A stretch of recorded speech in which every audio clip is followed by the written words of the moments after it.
जुलाई महीने में प्रदेश के वैट राजस्व में आई गिरावट अगस्त माह में थम गई है। राजस्थान सरकार के खजाने में अगस्त 2025 में न केवल पिछले साल की तुलना में अधिक वैट राजस्व आया है, बल्कि जीएसटी राजस्व में तो रिकॉर्ड वृद्धि भी नजर आई है। ये खास रिपोर्ट देखिए।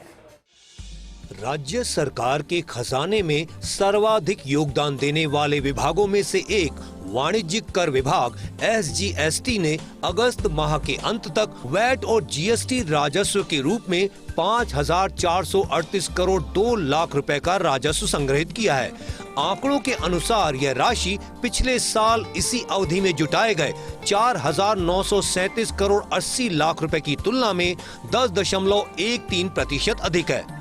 वैट और जीएसटी को अलग अलग श्रेणियों में देखा जाए तो राज्य में जीएसटी संग्रहण के रूप में प्राप्त राजस्व में जहां वृद्धि का रुख है, वहीं वैट के रूप में जुटाए जा रहे राजस्व में जुलाई माह में आई गिरावट अगस्त में थमी है। राज्य में जीएसटी संग्रहण में अगस्त माह में आया सुधार देश भर में एकत्र जीएसटी संग्रहण वृद्धि से जहां काफी अधिक है, वहीं चालू वित्तीय वर्ष में यह राज्य में सर्वाधिक भी है। राजस्व संग्रहण आंकड़े के अनुसार अगस्त 2024 में कुल जीएसटी राजस्व 3,226 करोड़ 68 लाख रुपए था, जो अगस्त 2025 में 10.81% की वृद्धि के साथ 3,575 करोड़ 53 लाख रुपए रहा। अगस्त 2024 में कुल वैट राजस्व 1,711 करोड़ 12 लाख रुपए था, जो अगस्त 2025 में 8.85% की वृद्धि के साथ 1,862 करोड़ 49 लाख रुपए रहा।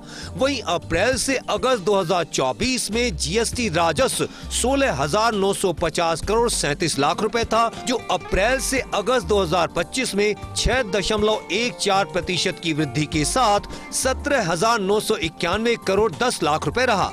अप्रैल से अगस्त 2024 में कुल वैट राजस्व 9,666 करोड़ 60 लाख रुपए था, जो अप्रैल से अगस्त 2025 में 3.80% की वृद्धि के साथ 10,034 करोड़ 3 लाख रुपए रहा।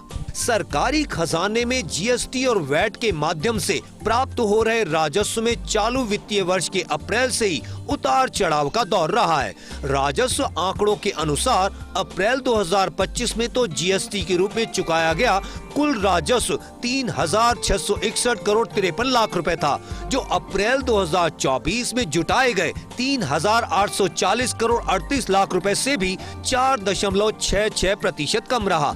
जबकि अप्रैल में वैट राजस्व की स्थिति भी पिछले साल के आंकड़ों की तुलना में बहुत मजबूत नहीं थी। कारण यह था कि अप्रैल 2025 में जहां वैट के रूप में 1,795 करोड़ 10 लाख रुपए का राजस्व जुटाया गया, जो अप्रैल 2024 के 1,761 करोड़ 96 लाख रुपए की तुलना में महज 1.88% ही अधिक था। जानकारों का कहना है कि आंकड़ों की इस जुगलबंदी के आने वाले समय में और विरोधाभासी होने से इनकार नहीं किया जा सकता, क्योंकि विभागीय अधिकारी आंकड़ों में कलाबाजी दिखाकर फौरी तौर पर केवल सरकार को अपनी चमकदार तस्वीर ही दिखाना चाहते हैं। राजस्थान में जीएसटी संग्रहण की ग्रोथ दर राष्ट्रीय औसत की तुलना में फिलहाल कमोबेश अधिक है, लेकिन फील्ड में विभागीय अधिकारियों की गैर मौजूदगी और सक्रियता नहीं होने से भविष्य में यह वृद्धि राज्य में जारी रहेगी, इसे लेकर संदेह किया जा रहा है। वित्तीय वर्ष 2025-26 के वैट और जीएसटी राजस्व लक्ष्य जुटाने का पीछा कर रहे वाणिज्यकर अधिकारियों के सामने सबसे बड़ी चुनौती निर्धारित लक्ष्यों को प्राप्त करने की है। जीएसटी के जो लक्ष्य निर्धारित किए गए हैं, उसका अगस्त 2025 तक केवल 68% के आसपास टारगेट अचीव हुए हैं, जबकि वैट में यह स्थिति 78% के आसपास बताई जा रही है। चूँकि 22 सितंबर से जीएसटी की दरों में कटौती की घोषणा हो चुकी है, इसका सीधा असर जीएसटी राजस्व पर पड़ना तय है। ऐसे में इस बात की पूरी संभावना है कि जीएसटी अधिकारियों के सामने जीएसटी राजस्व के लक्ष्य अर्जित करना बहुत बड़ी चुनौती होगा। कैमरामैन विनोद के साथ Vimal Kothari, First India News, Jaipur.